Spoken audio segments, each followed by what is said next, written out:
Assalamualaikum warahmatullahi wabarakatuh. Di sini kami dari kelompok 12 dengan saya sendiri selaku moderator, yaitu Sultan Azanam Husain dengan NPM 2351011026 dan rekan-rekan saya. Izinkan kami di sini mempresentasikan atau menayangkan sebuah video daripada hasil diskusi kami mengenai materi komunikasi bisnis lintas budaya. Langsung saja kita masuk ke pembahasan yang pertama.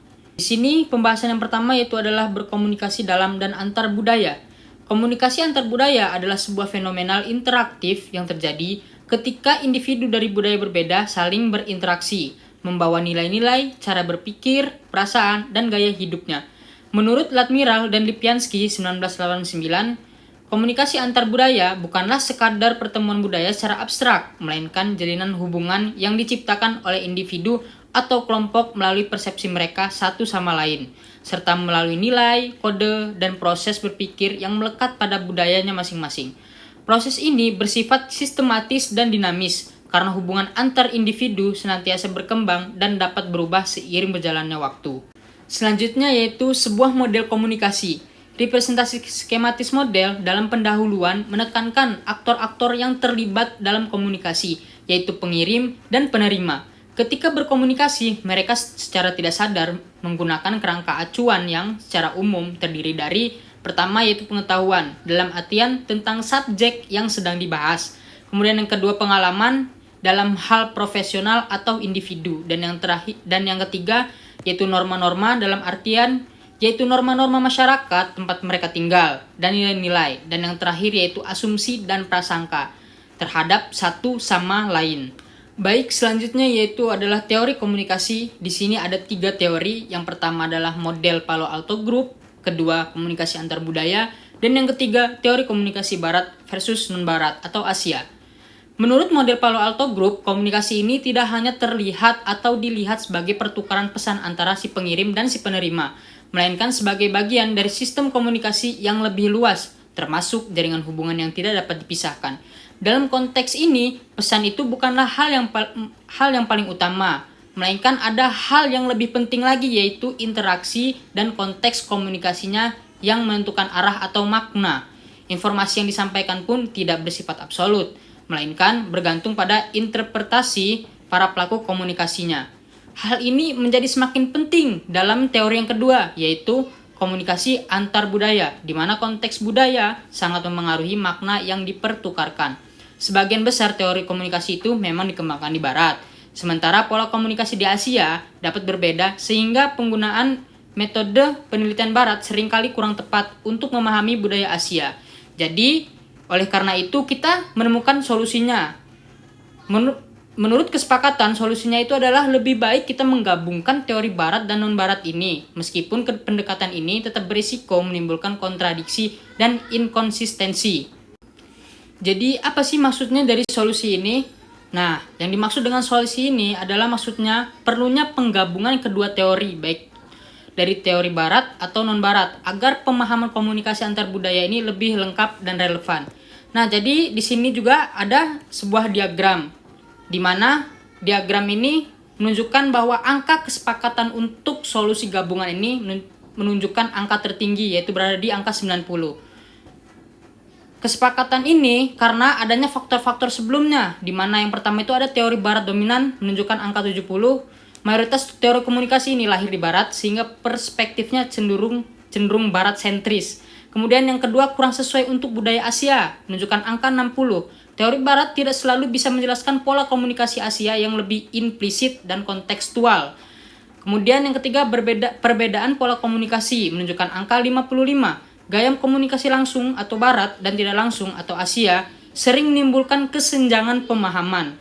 Kemudian risiko salah tafsir menunjukkan angka 50 lebih rendah.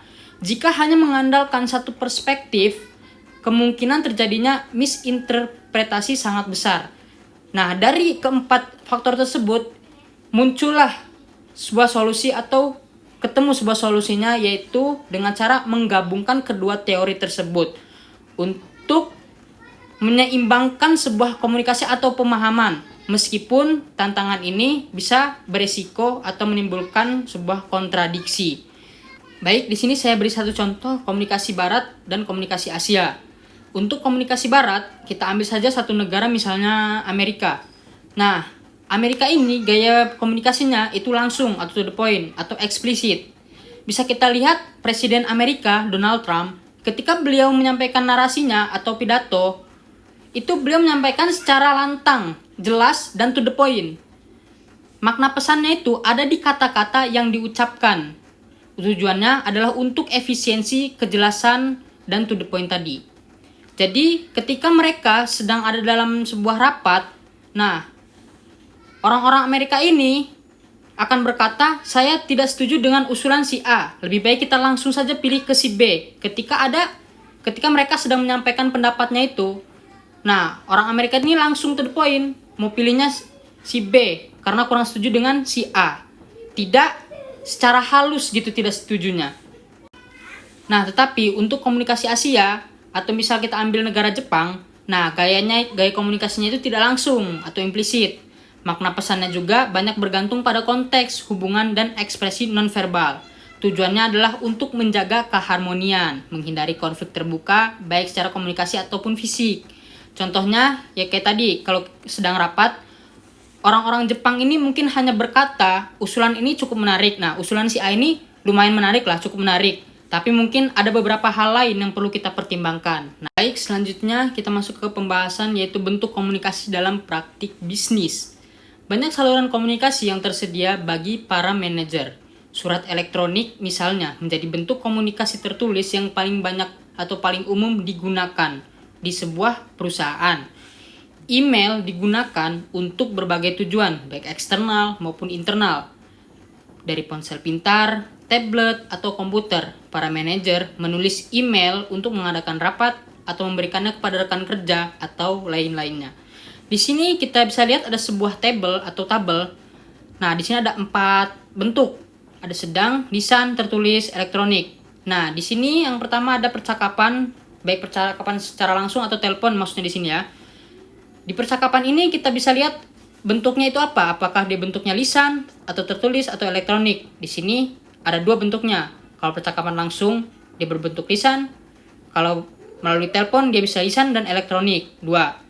Kemudian untuk presentasi atau video, bentuknya ada 3 semuanya. Bisa lisan, bisa tertulis, dan elektronik digital.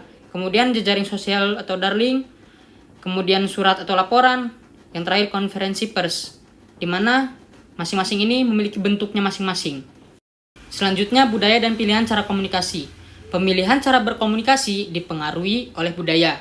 Contoh Amerika Serikat dan Jepang. Pengusaha Amerika Serikat menganggap cold call, telepon langsung ke orang asing untuk bisnis itu hal yang wajar. Tetapi pengusaha Jepang menganggapnya cold call ini sangat-sangat mengganggu. Lebih memilih perkenalan langsung lewat pihak ketiga untuk menjaga kredibilitasnya, baik itu kredibilitas perusahaan maupun seorang pengusaha. Bahasa pertemuan selama bisnis. Dalam dunia bisnis internasional, seringkali terjadi pertemuan antara pihak-pihak dari negara yang berbeda bahasa. Ketika komunikasi tidak memungkinkan dilakukan dengan bahasa ibu masing-masing, ada beberapa alternatif yang dapat digunakan, yaitu pertama, penerjemah. Penerjemah digunakan ketika kedua pihak tidak menguasai bahasa yang sama. Kelebihannya dapat membantu kelancaran komunikasi karena pesan langsung dialihbahasakan. Sedangkan kekurangannya, maksud asli dapat berkurang, percakapan terputus-putus, dan hubungan terasa kurang natural. Penerjemah umumnya dipakai dalam diskusi resmi atau sangat teknis. Berikutnya, bahasa lawan bicara. Salah satu pihak menyesuaikan diri menggunakan bahasa mitra bisnisnya. Kelebihannya, menunjukkan rasa hormat dan kesungguhan membangun kerjasama. Sedangkan kelemahannya, jika kemampuan bahasa terbatas, dapat menimbulkan salah paham atau komunikasi kurang lancar. Alternatif ini cocok digunakan bila pembicara cukup menguasai bahasa tersebut. Alternatif berikutnya, bahasa Inggris. Bahasa Inggris menjadi bahasa netral yang paling sering digunakan dalam bisnis internasional. Kelebihannya dapat dipahami secara luas, praktis untuk pertemuan global. Sementara kelemahannya pada aksen, dialek, dan istilah tertentu yang sering menimbulkan kebingungan. Menggunakan bahasa Inggris harus disampaikan dengan jelas dan sederhana agar mudah dipahami oleh semua pihak. Hubungan manajemen tatap muka. Dalam pertemuan bisnis tatap muka, bahasa hanyalah satu aspek dari komunikasi. Situasi, konteks, dan ekspektasi lawan bicara seringkali berbeda, sehingga norma sosial yang tidak sama dapat mempengaruhi kelancaran interaksi. Pertemuan pertama. Pada pertemuan awal memberikan kesan penting dan sering memperlihatkan perbedaan budaya. Contohnya, manajer Amerika pada pertemuan awal memberikan kesan terbuka, ramah, dan cenderung informal. Sementara manajer Jerman pada pertemuan awal memberikan kesan lebih formal, hati-hati dalam bertukar informasi, menekankan jabatan dan tanggung jawab. Perbedaan gaya ini dapat menimbulkan rasa tidak nyaman jika masing-masing pihak tidak memahami latar belakang budayanya. Berikutnya, gaya percakapan. Dalam bisnis lintas budaya, komunikasi selalu disesuaikan dengan konteks dan hubungan. Manajer Jepang misalnya, akan berbicara lebih santai jika sudah mengenal rekan dari budaya lain, tetapi tetap formal dengan rekan baru. Rekan dari budaya lain juga menyesuaikan gaya bicara mereka, sehingga interaksi tetap lancar. Orang Jepang dapat menggunakan pendekatan yang lebih informal di lingkungan kerja internasional, selama otoritas mereka tetap dihormati. Perbedaan gaya berbicara, seperti bergantian bicara atau menyela, serta tingkat ketegasan dan kenyamanan dengan jeda hening, dapat menimbulkan tantangan. Oleh karena itu, mendengarkan dengan cermat, termasuk menangkap makna tersirat dan bahasa tubuh, sangat penting agar komunikasi tetap efektif dan saling menghargai. Selanjutnya yaitu ekspresi wajah saat berinteraksi. Ekspresi wajah itu tidak hanya soal emosi, tetapi juga mempengaruhi hubungan kita dengan orang lain. Tatapan mata misalnya, bisa dimaknai berbeda-beda tergantung konteks budaya.